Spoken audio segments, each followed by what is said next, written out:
All right, welcome back, everyone. I have Joel Farrell today. Today's February 2nd, and we're doing our weekly chat. And welcome back, man. All right. Thanks, Mark. How you doing? Yeah, I think Joel got a new clock. It surprised me. It was a little early today, but yeah, let's do this, man. That's four Yeah, times in a row. Don't kid yourself. I'm counting. New Year's resolution, I bet. I'm not really a New Year's resolution kind of a person. All right, well, let's let's talk about how to overcome financial maybe crisis or struggles. What I don't know if that's a better way to look at it, but I know you've had some maybe some tough deals or things recently, and I had a kind of syndication and some stuff go bad. So yeah, we can talk about that a little bit.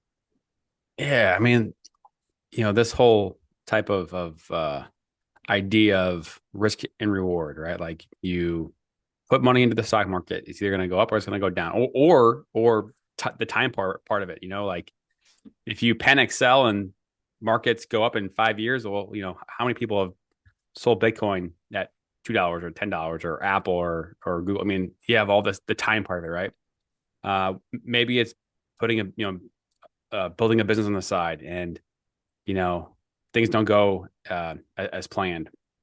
For me, and you and I, some real estate stuff. You do 10 different types of deals or 15 different types of choices over a span of how many years, and some go right and some go wrong, and that's just par for the course. And being able to manage and be able to have that buffer to be able to deal with the roadblocks or the struggles. And so, like for me personally, how do I deal with some of these struggles or crises? And it has to do part of it with my job, right? Like I'm in 100% commission type of job in mortgage, right? So it's like the better I am, the more that I do, the more I get paid. And so I can kind of press on the gas pedal in certain respects to try to be able to go do more, help more people to drive more revenue. Now that becomes a challenge when you have a family and kids, and there's only so much time in the day. And then you start, having to deal with, burnout. You can't burn the candle at both ends, for too long. You're going to have to really manage your energy and manage your mindset and manage expectations. And at the end of the day, there's only so much you can do. That's something that I've had to battle with because in my industry, the mortgage industry, you know, production for me and a lot of people that I know in the industry, it's down 60 to 70% from where things were just a couple of years ago. And so there's only so much you can do that will activities that will drive revenue because there's only so many deals out there. And I mean, I hate to say it, but like sometimes, by necessity, you have to evolve or, grow or get better or do different things. And I mean, literally, like, that's why I'm here. Like May of 2022, oh crap. Like what I've been doing to get here probably isn't going to be good enough. Cause at that point in time, from a market standpoint, rates had gone from the low threes in December to 6.5 by June. So the market was shifting so fast. And I've been in the business since 2006. So I've been through the 08 and 09 crisis. I've been through ups and downs and have had to reinvent myself multiple times. So I've been through this kind of stuff before, but I would definitely say that this has been the most challenging time period that I've experienced since being in the industry. But at the same time, as challenging as it's been, I've got a podcast and I'm over 100 episodes, and that having a podcast never crossed my brain in my entire life ever until 2022. It just happened and kept on going. So, Well, let's stop there real quick because I kind of wanted to touch on. So I can see for you, because you're in this industry a little bit more directly, like being a lender. Do you think that makes it even more stressful for you because maybe, you've had some maybe deals go bad or had some struggles. So when you're talking to clients that reach out to you, I mean, are you upfront on the struggles that you might be facing or like that's what I'm saying. Is it kind of difficult for you because you're in this industry and you mhm. want to sound like Yeah, like I know what I'm talking about, but at the same time, you are maybe facing some deals that aren't working out your way. So do you think that helps you or kind of puts more stress Yeah, for you? I, I don't think it puts more. I don't know if stress is the right word. I think the word that comes to mind is compartmentalize, right? Like I know for me personally, the choice to purchase 5 acres of land to build a subdivision in Florida, that was a decision for me that was a risk and a stressor and my part very intentional, knowing what that I was going into this unknown world, more putting myself into a challenge to force myself to be able to figure things out and to you know rising tides lift all boats, right? Build and grow and do all these things. And so I know some of the financial struggles all in are all derived from that one decision, right? So that's pretty compartmentalized in terms of, I'm a big believer in real estate and being a path for the everyday person to build wealth. Um, my choice was very intentional and very unique to my situation and why I did it and how I got there. So that when I'm talking to somebody that's earlier on in their journey of building a portfolio, whether they're going down the route of kind of that primary residence, buy, hold, and then buy the next one, turn the old one to rental, what I call the stair step method, or literally going out and buying rental properties. Um, if you're going in at a level that makes sense for your current situation, and you can have the buffer and the reserves, and understand all the basics of the pitfalls, because you're going to, bottom line, you gotta have cash. You're gonna have cash and reserves to be able to deal with issues because they're going to happen. So if you're on that plane, and you find the right deal, I think it's as good as any time to be buying real estate. Always a good time to be buying real estate if it's the right deal. So for me, compartmentalizing, because like at the end of the day, I made my own bed and I got to sleep in it. So I think what you're saying is it makes you a better lender though, right? Because maybe you're able to see things that maybe a newer lender may not pay attention to, just because they're looking more just from a numbers, maybe a spreadsheet standpoint, where you are actually using experience. And you could talk to a client and be like, hey, I had this deal that didn't work out, and this is something that came up later, right? So what I'm kind of hearing is maybe your experience actually makes you a better lender, or someone better in your field, just because from an experience standpoint also. I mean, yeah, if you've got somebody that just wants to buy a primary residence and they're going to live there for 5 or 10 years, I mean, there's probably going to be a million lenders that can help that person and do a great job. If somebody has the aspirations of building a portfolio and then scaling, that's where things get more complex. And it takes that experience and takes because the first property is not the hardest. The second property is the hardest because that's where all the guidelines come into play in terms of debt to income ratios. If you're buying the next one and holding the second one or holding the first one, okay, well, how's that first one play into to debt to income ratios? If you're not selling that first one and you're going to be purchasing the next one, so by not selling, that means you don't have the cash from the sale. How are you getting into the next one? Do you have the cash or means to have the cash available for the down payment? And so like that second one, that if you can figure out the second one, that's the hardest one. If you can figure that one out, then you've got kind of that ball rolling downhill. And then the third one and the fourth one become, in theory, a little bit simpler. You Hold on good? one second. Yeah. Yeah, somebody's here No. to do plumbing stuff. Hold on. No. Okay. Oh. Oh. Yeah. No. I totally agree, and I think that's also where sometimes, like you're saying, there's a lot of people that might be able to help someone buying their primary residence or their first property, but you usually want to be with that lender that can see the next step or how to get you to the next level. Even a realtor, right? A lot of times there's a lot of realtors that can help you buy a home, but they're not looking at it from, okay, if you need to move, or are you going to be able to rent this out, or are you going to be able to cover the mortgage and be able to relocate? Are you going to have to sell?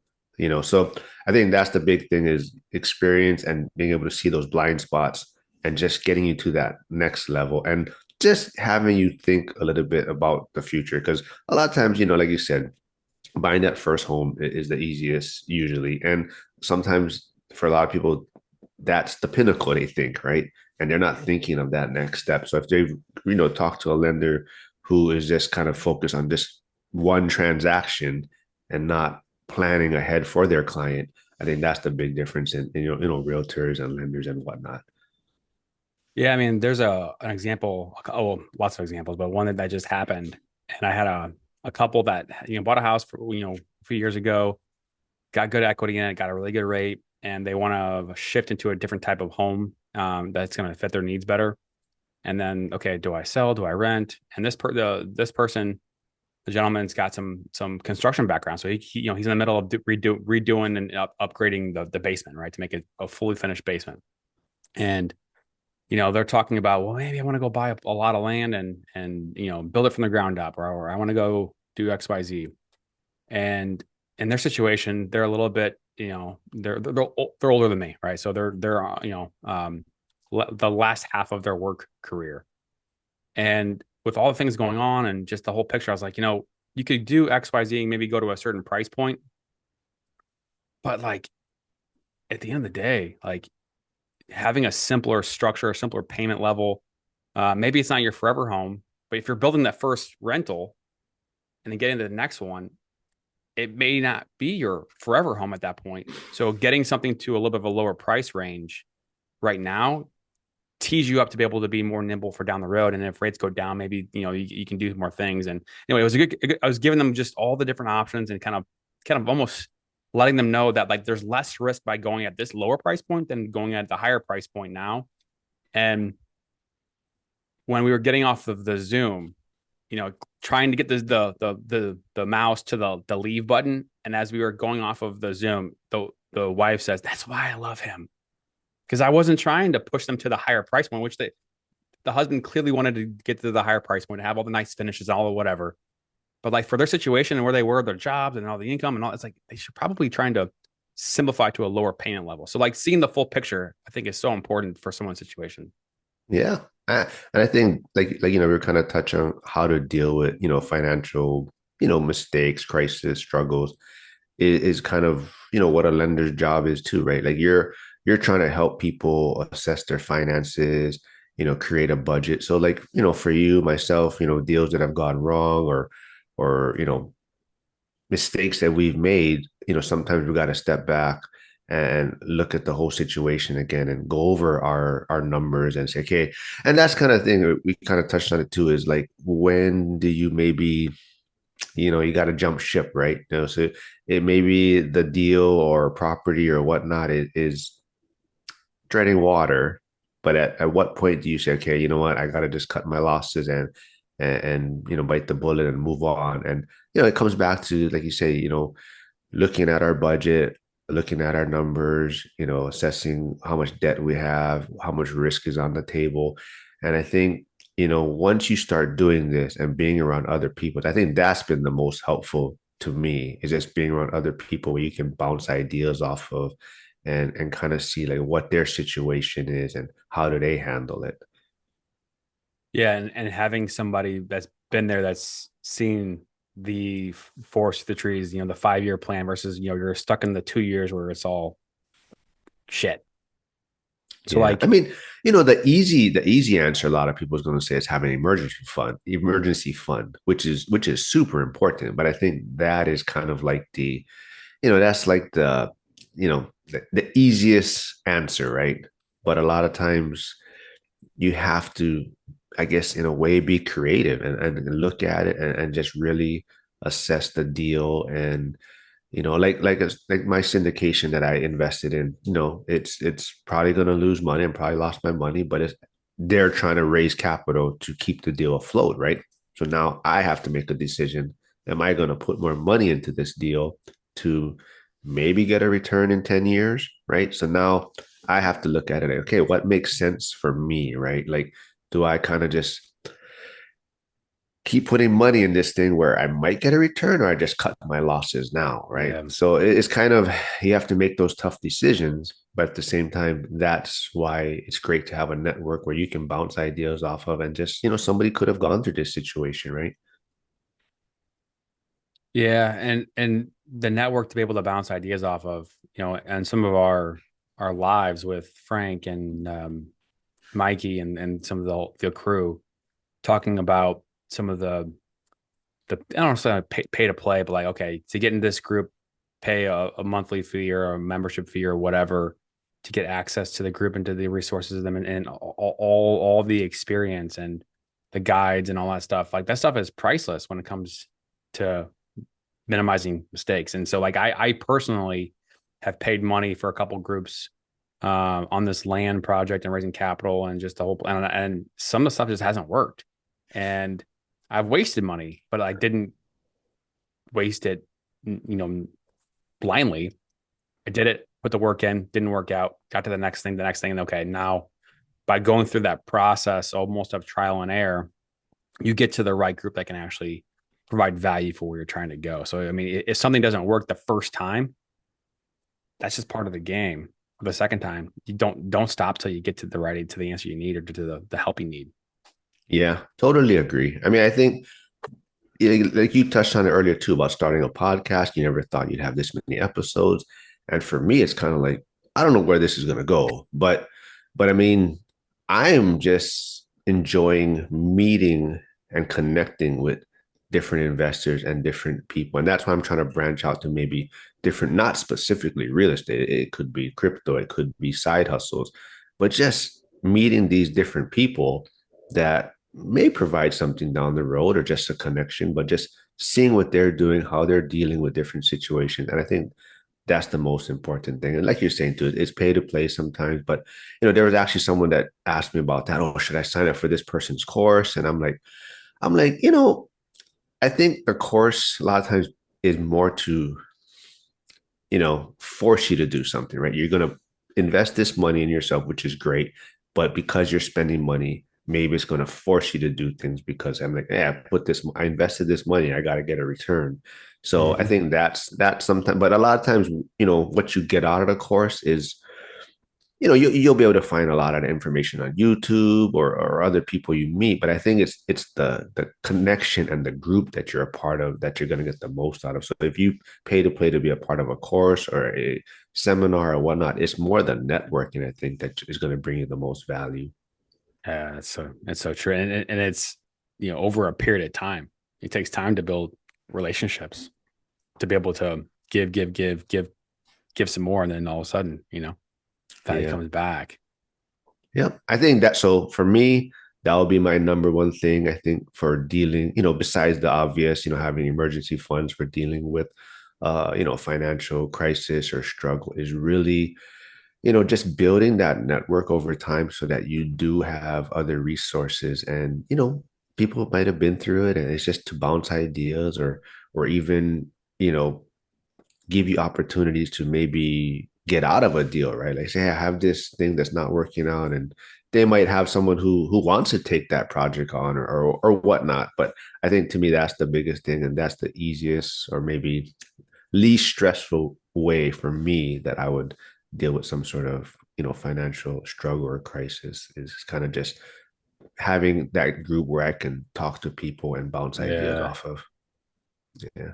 yeah, and then kind of going backwards, mentioning the emergency funds. I mean, to be able to do that, it's a byproduct of the inputs, right? Like, for you personally, you've got your day job as a firefighter. You have the short-term management stuff that you're doing that's I'm sure generating some income or revenue on the side. Yeah. So you're taking some of your time you have that's valuable, and then you're putting into other things to be able to generate more income. Now, again, I don't know what the numbers or percentages are, but those are the types of things that I'm seeing that we're probably both seeing. People that want to get ahead, want to be able to get that ball rolling and going downhill. You're gonna have to spend time to build skills, generate extra income. Because again, we all know the cost of living is going up and it's not going down. So it's getting harder and harder for people to be able to put money away and save. So what creative ways can somebody use to take their current skills or enhance their current skills to be able to generate more income, become more valuable in the marketplace? And that's you can use the word creative. That's what's going to take right now is to be creative to find and that opportunity. Yeah, I totally agree. Yeah, I think figuring out ways to generate more income is always going to be helpful, and it's just going to make getting through those hard times a lot easier. And that's the one thing, right? Everyone's going to go through hard times in this journey, and that's what some people maybe don't touch on a lot is, they only talk about the good times, but most times if you're going to head down this path, and that's probably a lot of times why people don't start, right? It's the stories they hear and just, you know what, I'm fine with my W-2 and working 40 years and, investing in my 401k, and that's what I want to do, right? And Hmm. but for most people that are going to head down this path of financial freedom, you're going to encounter struggles and losses and bad deals and good deals and whatnot. But it's just trying to get through it. And of course, increasing your income is always going to help. Um, I'm sorry, one more question for you regarding the network. What advice would you give right now to try to find your network that can maybe kind of help lift you up? I think it's just putting yourself out there. I mean, you're never really going to know what group or what network, you connect with, I guess. I mean, there's always, there's tons of great networking groups out there, I'm sure. And it's just, sometimes it's maybe the vision. Some people are really, really focused on fix and flip, and that's just the path they're going to head down. And, for me, it's really, I think I've fallen more in that one rental at a time. Coach Carson, kind of small and mighty investor where you don't need 100 doors. If you want it, that's great, but it's more just get to four, get some paid off properties, take some risk off the table. And I think that's more maybe my mindset. And maybe because maybe the group maybe that I'm kind of connecting a little bit more is maybe, I'm not saying we're old, but maybe we're a little bit on the older side where we've gone, that traditional path. We went to college, everything, got a W-2, and along the way, you're kind of just like, there might be a better way. And so you're starting it, but at the same time, you maybe don't have that flexibility to be as risky. So Yeah. it's kind of, I don't need 100 units. I just need maybe 10 or four or whatever. But maybe my child or somewhere or my family, wants to do that. So I'm setting them up so that they can start and maybe scale to what their goals are. But for me, I also got to realize that maybe I can't be too risky. So I think that's kind of where so you just got to get up, put yourself out there and jump into different ones, jump on different seminars, jump in different Zoom calls and just kind of see who you connect with. Cool. Yeah. I Yeah. mean, like going back in time over a year and a half. Yeah. Like just putting yourself out there, starting to post content on wherever you may be in your own journey and the process of learning things. And yeah, over time, you start to connect with people that may be in a similar position as you, trying to grow and put stuff out there. And, you Yeah. start to just continue to roll the clock forward. Yeah. All right, man. So yeah, we'll wrap this one up and we'll probably jump on another quick one. But thanks for doing this, man. Thanks. All right, man. Bye.